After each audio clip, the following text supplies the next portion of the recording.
Hi everyone, welcome back to doctor BKM channel. आज हम बात करेंगे सम एनक्लेक्स टिप्स के, जिसमें फर्स्ट वन है नेवर आस्क व्हाई और say don't not worry to patient. That means don't worry.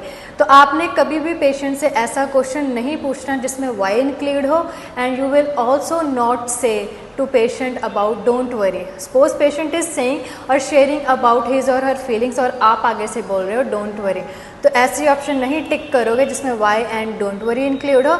Next one है कि never leave the patient alone.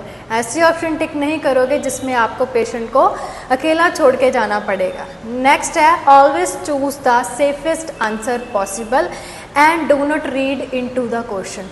What do you mean by do not read into the question? Suppose आपको कोई question आया, patient is shaky and sweaty.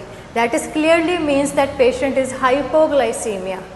तो आपको पता चल रहा है पेशेंट को ये साइन एंड सिम्टम्स किस डिजीज कंडीशन के हैं, बट आप इमेजिन कर रहे हो, इन्फेयर कर रहे हो कि पेशेंट को कार्डिक अरेस्ट आ रहा है। तो ओवर इमेजिनेशन नहीं करनी, ओवर इन्फर नहीं करना इस चीज़ को। डू नॉट डू नथिंग और continue to document unless everything is normal और एक्सपेक्टेड। सपोज एक पेशेंट अनस्टेबल है and you are doing documentation. जब तक आपका पेशेंट स्टेबल नहीं हो जाता, do not do documentation. Never pursued the patient. आप कभी किसी पेशेंट को एडवाइस नहीं दोगे, कभी प्रेशराइज नहीं करोगे, या आर्ग्यूमेंट नहीं करोगे अपने व्यू पॉइंट को आप पेशेंट से कंसीडर करवाने के लिए। Never argue with patient, never give advice और never pressurise patient. Next eliminate answer. आपने ऐसे ऑप्शंस को एक्सक्लूड कर देना है जिसमें क्या लिखा हो always, never and only. Always, never and only ये ऑप्शंस आप निकाल दोगे, एलिमिनेट कर दोगे।